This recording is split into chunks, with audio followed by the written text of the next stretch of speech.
क्योंकि प्रायोजक है W3 developers let's grow digitally और सह प्रायोजक है Buddhas learning, A premier institute for digital marketing and mass com.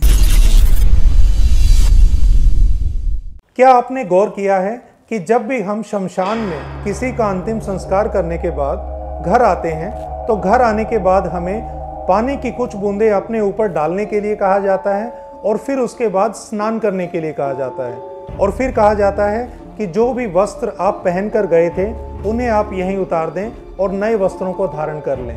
क्या इसके पीछे कोई लॉजिक है, कोई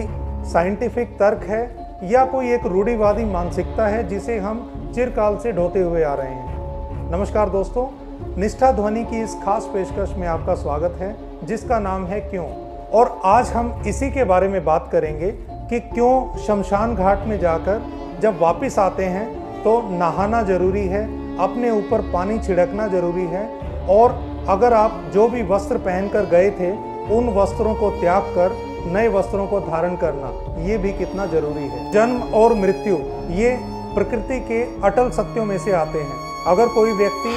पैदा हुआ है तो उसका मरना भी तय है और जो 16 संस्कार हैं उनमें से एक संस्कार होता है मृत्यु।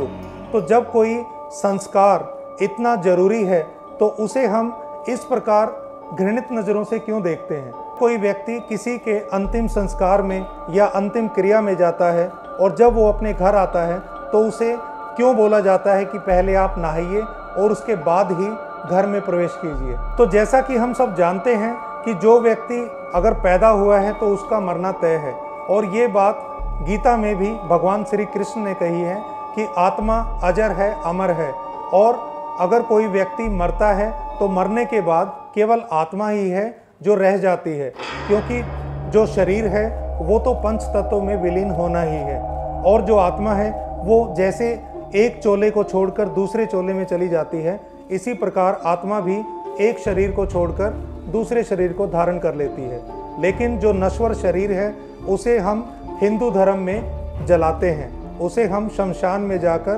पूरे विधि विधान के साथ उसकी अंतिम क्रिया करते हैं और उस अंतिम क्रिया के बाद जब हम घर आते हैं तो उसके लिए नहाना जरूरी होता है। आज हम इसके बारे में भी बात करेंगे कि क्यों महिलाओं का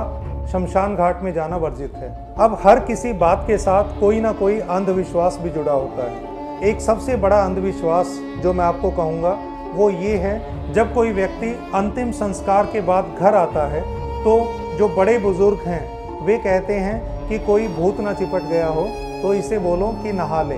या फिर वस्त्रों को इसीलिए बदल ले कि कहीं कोई बुरी आत्मा इसके कपड़ों के साथ ना आ गई हो। तो ये दोस्तों एक अंधविश्वास है, भ्रम है। ऐसा हरगिज़ नहीं होता कि कोई आत्मा या कोई भूत आपके साथ शमशान से चलकर आ जाए। ये केवल इसलिए होता है कि जिस जगह पर आप किसी की अंत्येष्टि करते हैं वहाँ पर अलग अलग तरह के कीटाणु होते हैं, कुछ बैक्टीरिया होते हैं जो कि आपके कपड़ों के ऊपर लगकर भी आ सकते हैं और उस एनवायरनमेंट में ऐसे बैक्टीरिया होते हैं जो आपके शरीर पर भी आ सकते हैं। लेकिन जब आप घर आकर नहाते हैं और अपने उन मलिन कपड़ों को धोते हैं तो उसके साथ वो बैक्टीरिया साफ हो जाते हैं। इसीलिए घर आकर नहाना जरूरी बताया गया है। ये हुआ साइंटिफिक लॉजिक। तो दोस्तों अभी तक तो हमने बात की कि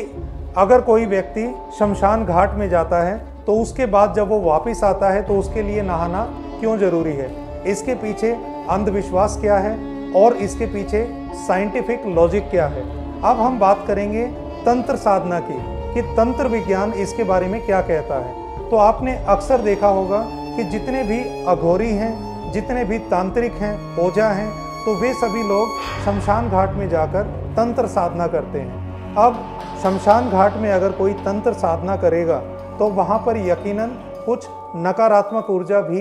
उत्पन्न हो सकती है। तो अगर कोई व्यक्ति ऐसा है जो कि कमज़ोर दिल वाला है तो उसके साथ इस प्रकार की नकारात्मक ऊर्जा जल्दी प्रभाव डाल सकती है, उसके ऊपर हावी हो सकती है। तो इसीलिए ऐसे व्यक्ति जब घर आते हैं तो उन्हें बोला जाता है कि आप अपने ऊपर शीतल जल छिड़क लें और शीतल जल के साथ स्नान करें, क्योंकि अगर उनके साथ कोई इस प्रकार की नकारात्मक ऊर्जा होगी तो शीतल जल के स्पर्श के साथ उसका भी अंत हो जाएगा, अर्थात वो उस कमजोर हृदय वाले इंसान के ऊपर भी बुरा प्रभाव नहीं डालेगी। और इसी के साथ ही जुड़ा हुआ है एक दूसरा तथ्य कि औरतों का शमशान में जाना क्यों वर्जित है, क्योंकि जो औरतों का हृदय है वो भी काफ़ी कमज़ोर माना गया है। तो अगर औरतें शमशान में जाना शुरू कर देंगी तो उनके ऊपर इस किस्म की नकारात्मक ऊर्जा जल्दी प्रभाव डालेगी और उनके ऊपर जल्दी हावी होगी, क्योंकि दाह संस्कार के समय जो भी आत्मा होती है वो सूक्ष्म रूप में ही सही लेकिन उस स्थान के ऊपर होती है। तो इसीलिए या तो वो आत्मा उनके ऊपर हावी हो सकती है और इसके साथ साथ ऐसा भी हो सकता है कि जो तंत्र साधना करने वाले पुरुष वहाँ पर रात्रि के समय होते हैं, उन्होंने जो नकारात्मक ऊर्जा वहाँ पर पैदा की होती है कहीं वो ना आपको प्रभावित कर ले, इसीलिए औरतों का इस स्थान के ऊपर जाना वर्जित बताया गया है। तो दोस्तों आज हमने बात की इन दो कारणों की कि क्यों अगर कोई दाह संस्कार के समय